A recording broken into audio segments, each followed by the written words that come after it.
morning, magandang umaga. You're watching Eagle News Mornings from Canada. I'm Thomas I. Likeness, reporting from our Eagle News studio in the western Canadian province of Alberta. My city is Edmonton, and I'm here to bring you news and commentary from across the country.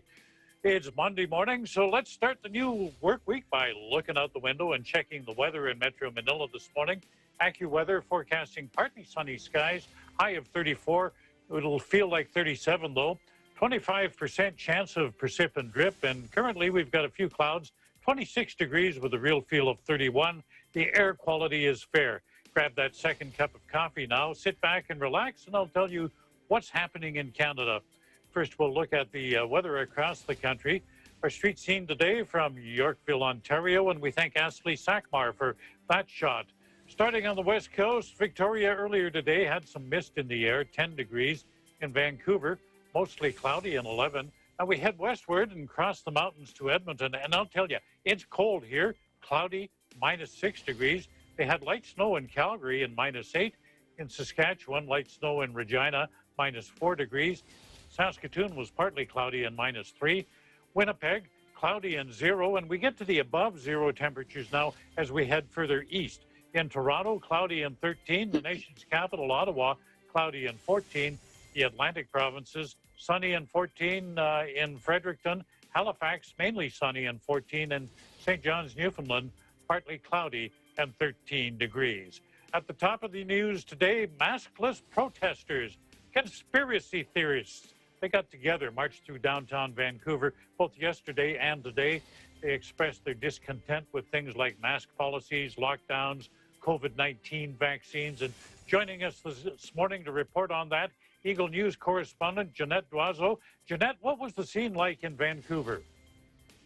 Hi, Tom. Good morning. Good morning. Yes, like you said, there's hundreds of anti-mask protesters right now gathered in the front of Vancouver Art Gallery in demonstration against imposed regulations to slow the spread of COVID-19 virus. So that includes wearing masks, social distancing, travel bans, and contact tracing, among others.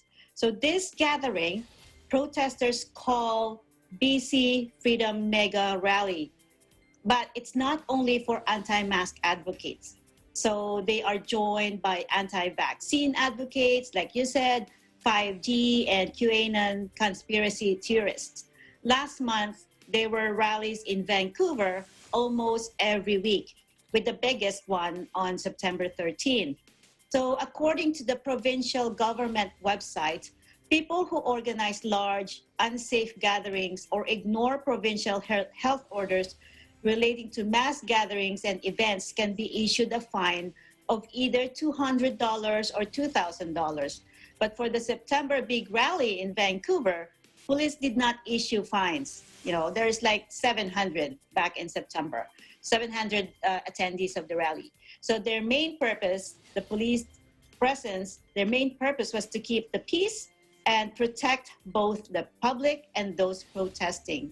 So for a quick update on COVID-19 in British Columbia, there were 155 new cases on Friday for a total of about 11,200 cases in British Columbia. In the BC Center for Disease Control website, reminders for safer celebrations and ceremonies for a few fall holidays and festivities coming. From British Columbia, Jeanette Doiseau, we live in interesting times. Jeanette, I understand ferry service between Vancouver and Nanaimo on Vancouver Island was disrupted as well. Yes, that was on Saturday. So I believe that was the first ferry coming out of Nanaimo. So the ferry is going towards the Horseshoe Bay in Vancouver. So at the beginning, in one of the reports from the police, that they were called and said there's 12 protesters on the ferry.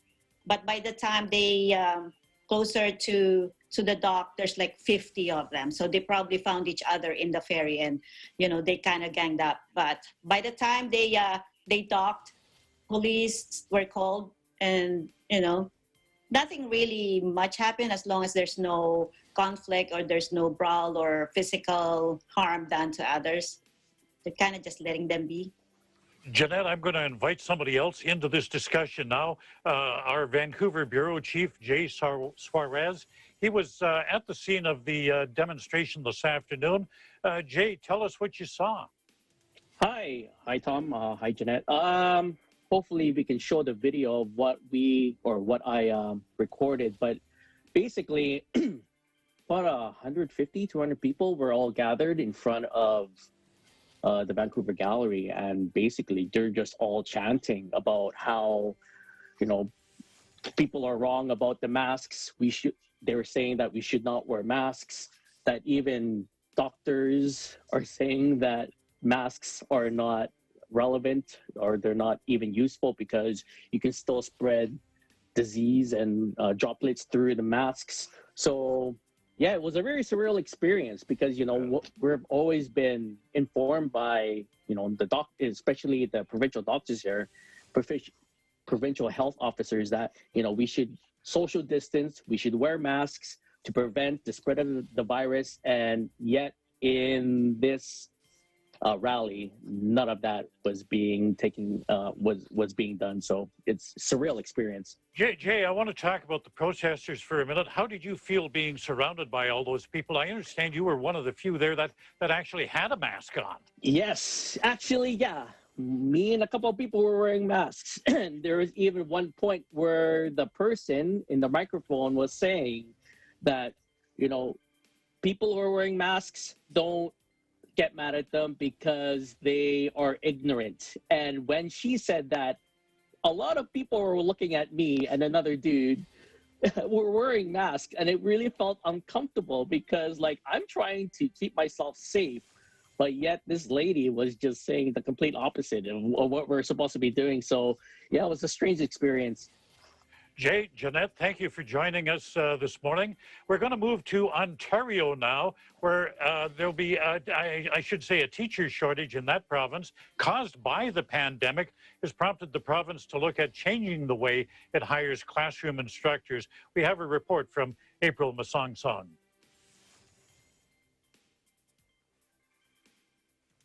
The COVID-19 pandemic brought about new challenges to Ontario's education system, from closing and shortening the previous school year to the struggles of establishing online learning this year. Currently, the biggest issue in education is hiring more teachers to staff the virtual classrooms. Today, Minister of Education Stephen Lecce made a rather controversial announcement that changes a decade-long teacher hiring process. Take a look. That I am proud to announce that Regulation 274 is being revoked in this province. Moving forward, merit will lead hiring within our schools. Teacher hiring in Ontario will now be dictated by merit, diversity, and the unique needs of schools and communities within our province over seniority. This is about giving school principals more flexibility to hire the very best teaching staff to serve their students day in and day out. Regulation 274 was introduced in 2012. It favors teachers who have been in the supply list the longest or with the most seniority to be hired first. According to Minister Lecce, Regulation 274 hinders school principals to hire teachers quickly, which leads to a growing number of virtual classrooms with students but without teachers in them. According to Ontario's news release, for too many years, our newer and younger educators have been left behind, and they deserve equal opportunity for progression. Revoking Regulation 274 is about students, families, and the communities they live and work in. It is about giving school boards more flexibility so they can hire the best, most qualified candidates, especially now as they face increased staffing challenges. However, the revoking of Regulation 274 has met with criticism from some teacher union leaders. Elementary Teachers Federation of Ontario President Sam Hammond said, "The Ford government is using the COVID-19 pandemic as a smokescreen to undermine a fair and transparent process that ensures students receive the best instruction possible. By reducing the requirements around qualifications and experience, the government is opening the door to people who may not be qualified to be in a classroom." Teacher unions have openly and publicly criticized the Ford government for their back-to-school strategy, calling their actions too late. According to ETFO, It is disappointing that the Minister of Education is utilizing the COVID crisis as an opportunity to attack the Ontario education fair hiring process and push through changes that would allow for nepotism in hiring. The pandemic continues to uncover and pose more challenges to the already problematic systems in place, such as education. This controversial announcement and drastic change add more to the increasing struggle between the province and the teachers' unions, with Ontario students waiting in the middle of it all. In Toronto, April Masongsong, Eagle News. We live in interesting times. Still to come, we'll tell you about an outreach to the less fortunate in Hawaii. And if you're just joining us, 19 minutes past 7 o'clock, you're watching Eagle News Mornings from Canada.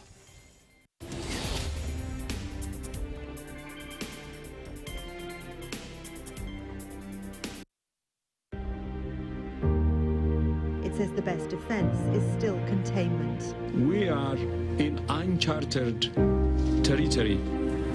Final volume 450. FI on to 100%. Traffic back. Construction.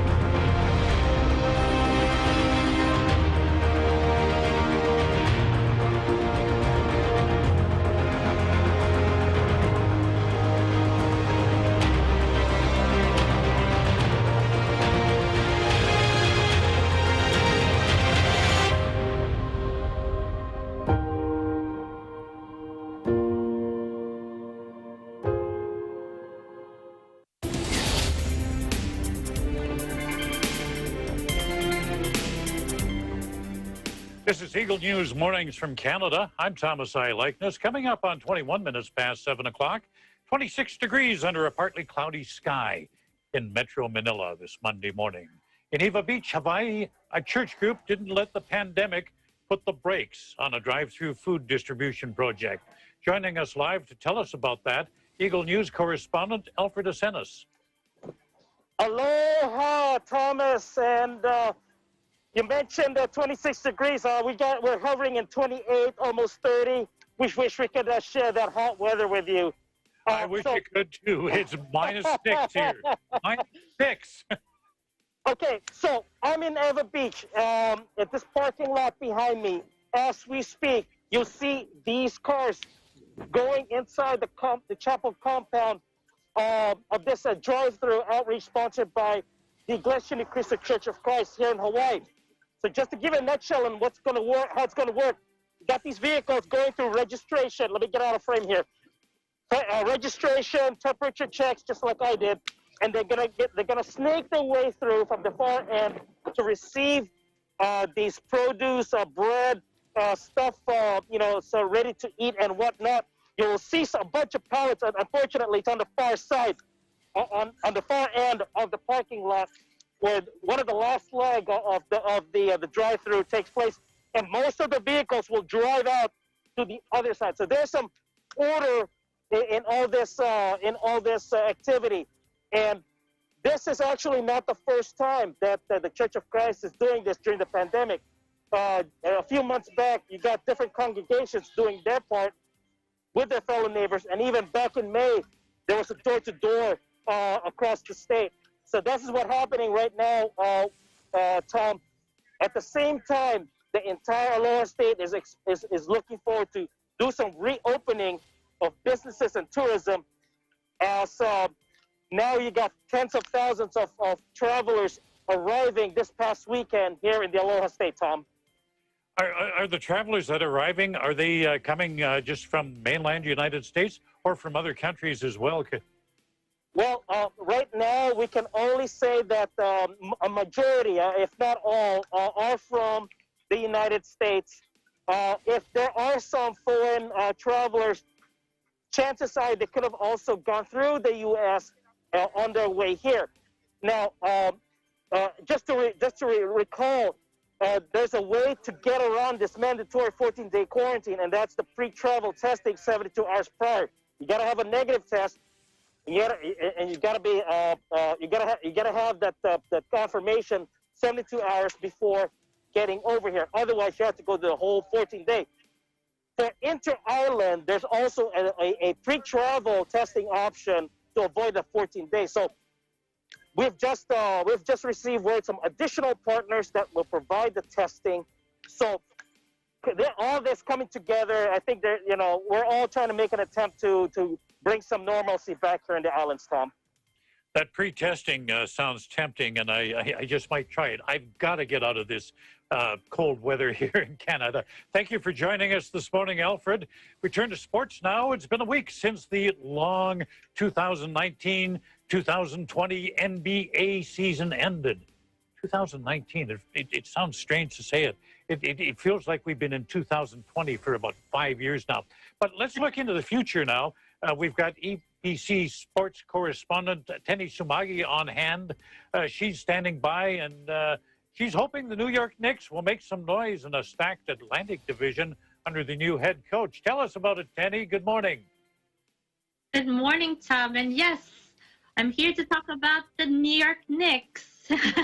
we haven't talked about New York teams here on Eagle News, but New York Knicks hired Tom Thibodeau to be their head coach, an experienced coach who developed the talents of all-stars Derrick Rose and Jimmy Butler while head coach of the Chicago Bulls and the Minnesota Timberwolves.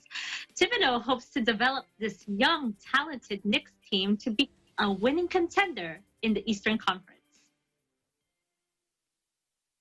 Well, there's a base that you have that you believe in, but you also want to study the team that you have and what they're good at, and you're going to adapt and add things that they're doing well. But your system never really stays the same. It's constantly evolving. A lot of it's based on personnel in the league, how things are going in the league. So you're trying to figure out the things that are going to give you the best chance to win. But as I mentioned on the first day, the important thing for us is to establish the conditioning part, the discipline part, and also going over all the fundamentals again and starting from a zero base. We're building a foundation.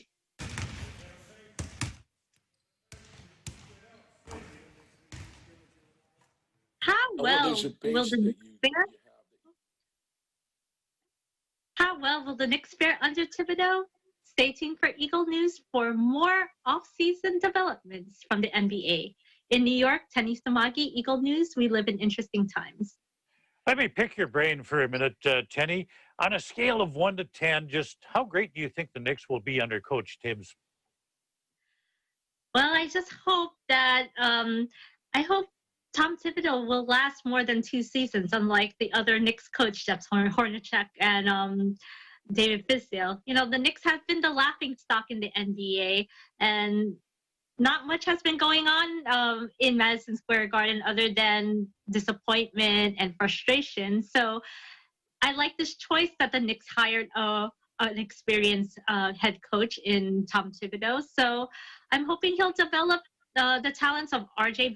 Barrett, the Maple Mamba, Mitchell Robinson, Frank Ntilikina. So I'm hoping I'll rate him a 7 just because, you know, there hasn't been much success with the Knicks for the last 5-6 years. Yeah, I guess the Knicks was a great place to work if you were looking for a temporary job. But let's take a little time to talk about R.J. Barrett. He's from Canada. Are we going to see the Maple Mamba live up to the expectations of becoming an NBA superstar? I'm hoping that he will rise to be a superstar, which is the expectations of R.J. Barrett, especially here in New York. We haven't had a superstar since Carmelo Anthony. We had Kristaps Porzingis. Obviously, he was unhappy and was dealt to the Dallas Mavericks. So the expectation lies within him, and hopefully year 2 will be a success for R.J. Barrett, and we'll see the talented forward shooting guard develop his talents under Thibodeau. So yes, I hope so. And you know, his godfather Steve Nash is also right across the border, I should say, bureau in Brooklyn as the head coach of the Brooklyn Nets. Okay, you got about 15 seconds. Where are the Knicks going to finish next year? Can they make the playoffs? 15 seconds. 15 seconds. I'll probably say no, but if they do, they'll be the 8th seed, and I hope they won't finish last in the Eastern Conference, but they'll probably finish last in the Atlantic Division because it's just too talented in the Atlantic Division. Kenny, as always, a pleasure talking to you. Thanks for joining us today. And that's our program for today. As always, on behalf of our Canadian news team, we wish you all good health. Take care of others. Take care of yourselves. Stay home. Stay safe and stay tuned to Eagle News for accurate and balanced coverage of the COVID-19 pandemic and other current affairs. And remember, despite what you heard from the Vancouver people, not our people, the protesters out there, wear a mask. In Edmonton, Canada, Thomas I. Likeness, Eagle News. We live in interesting times. Stay tuned for Kid Cuento.